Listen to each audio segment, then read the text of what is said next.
Narcissists pick their targets carefully because they don't fool everybody. Not everybody can fool for the tactics of a narcissist. And as a narcissist gets more experience in manipulating people, finding out who they can fool, what they can get away with, who will enable them, they develop a strategy for who to target.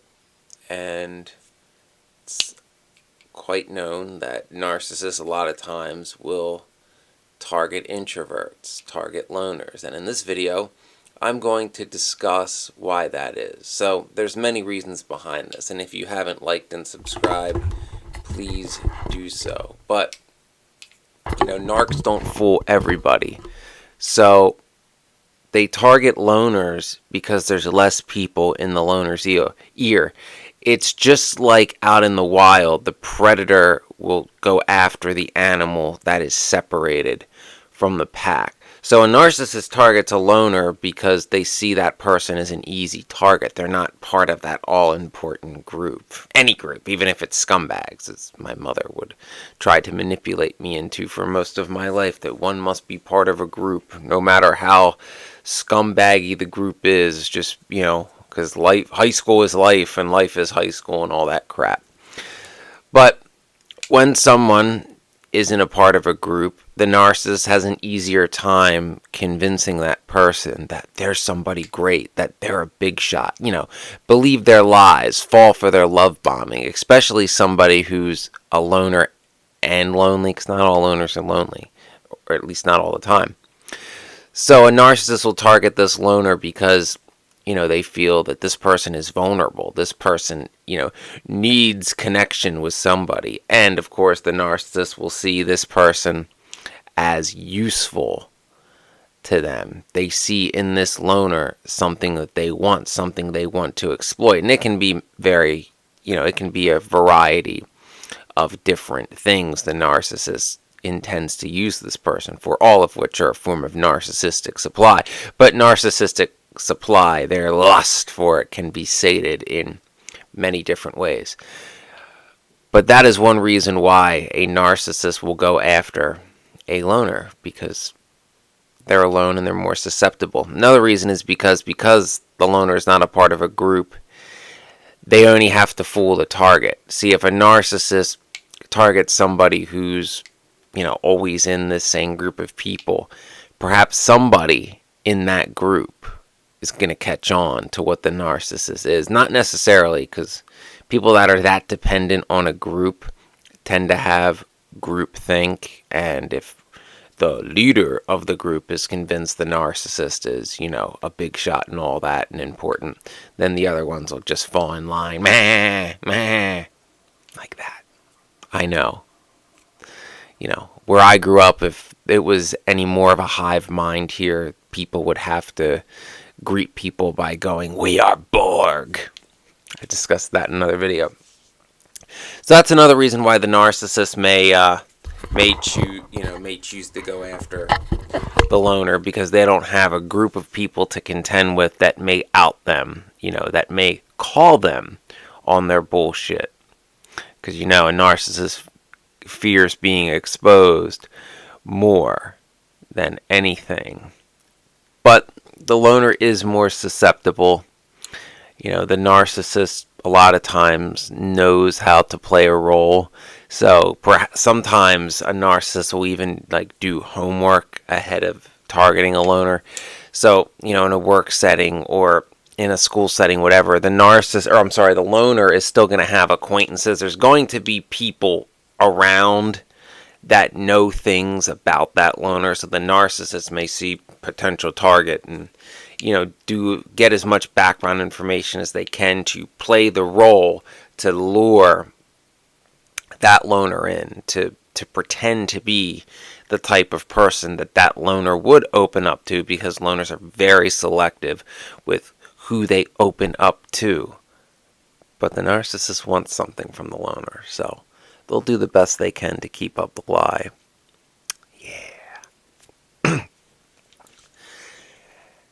And in many ways, and in a lot of times, the narcissist wants the loner to be their property.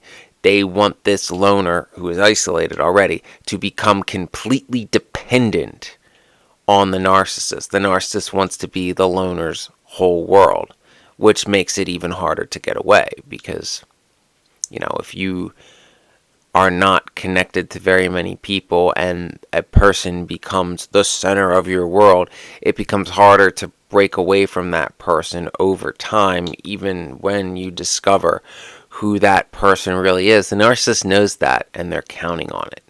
Because when those times inevitably come, if they're able to reel the loner in and become the center of their world, eventually the loner's going to catch on to what's going on. But the narcissist has strategies for that.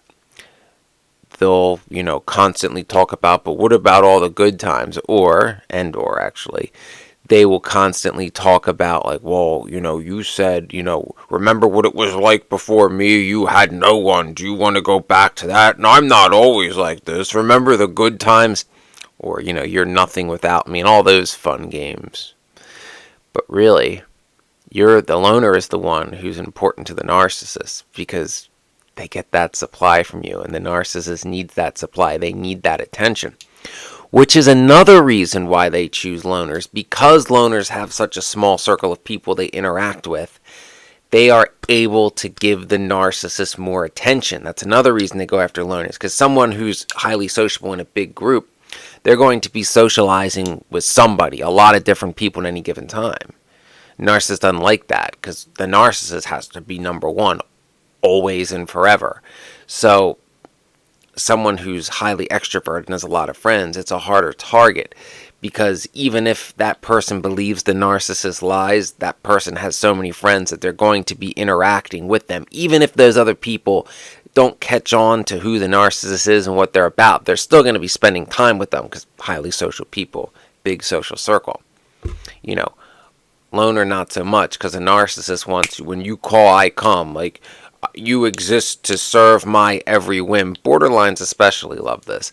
So there's yet another reason why they'll go after a loner is because not only can they isolate that person completely, but they don't have competition. And I spoke of it earlier, but I'm not talking competition in terms of like, I know you're a narcissist kind of thing. Competition in the sense that it's like you don't have very many people you interact with, so more time for me. And this can be a little more difficult for a loner to break away because, well, it's far less likely that there's somebody talking to them going like, something ain't right here. Do you see what I see? They could be completely isolated from everybody but the narcissist. So, and that in conjunction with the narcissist game of projection, telling the loner, the victim who's trying to break away, that they are indeed the problem, not the narcissist. Because, narcissists, I am perfection. That's another game that they can play on the loner, which makes them an easier target and harder to break away. So if you've been in these situations, you know what I'm talking about. Now. Hopefully this video helps you better understand why it took longer for you to break away from a narcissist as opposed to somebody who's highly extroverted with a large circle of friends. And all these things I spoke about, remember, the narcissist already knows this. This is part of their plan. Narcissists plan things. They normally don't shoot from the hip. Most of their lies are even rehearsed. They rehearse their stories and their lies like actors preparing for a role. Like they study their craft. It's scary and it's sick, but that's who narcissists are. So I thought it important to make this video because this is also an INFJ video, so a lot of introverts and loners wander here, usually looking for some videos on topics that I do that were done by more skilled and talented people, but they end up here and sometimes they listen. So I thank you for listening to the end. Please support the channel through the links in the About section if you are able to. Please like and subscribe. Please support me by following me on Instagram, which is free. And don't forget to check out my older videos because there could be some useful information in there. And remember, do not blame yourself for falling for the narcissist. And do not blame yourself for not breaking away sooner. Remember, this may be the first time you fell for a narcissist, but it is highly unlikely that you were the first victim of this narcissist. They are highly skilled at their craft, and they get better as time goes on. The only way to stop them is to expose them.